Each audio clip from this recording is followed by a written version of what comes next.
I was exploring Goose, an open source provider agnostic AI agent from Block, when I noticed that the Copilot integration was broken.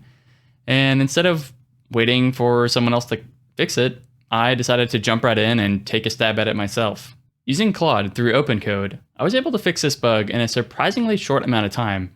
And what this reinforced was that AI lowers the barrier of entry for new technologies and new languages that I didn't know otherwise.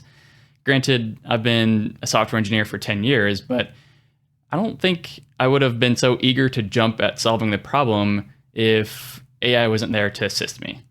A strategy that I use to fix that bug, and a strategy that power users who use these terminal agents use, is simply prompting the LLM to plan first before doing any coding.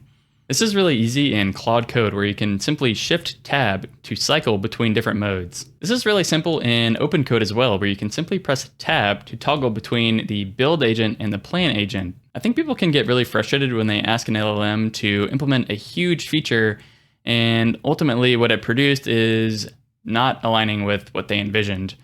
Now, if you use plan mode, I'm not guaranteeing that you're gonna one-shot, two-shot, or even three-shot it, but I'm telling you, prompting the LLM to plan first is really going to increase the probability that you successfully verify the changes that it ultimately makes. Now, I've been software engineering for 10 years, and I really tried to read and understand the Rust code that Claude produced for me to help fix this bug.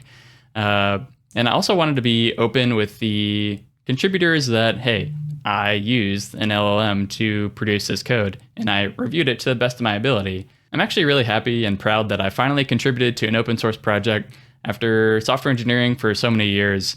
It feels rewarding, even just fixing this little bug. And again, I'm not sure if I would have been so eager to jump at fixing the problem without the assistance of AI. Anyways, hope you enjoyed the video. Subscribe to catch the next video on AI agents.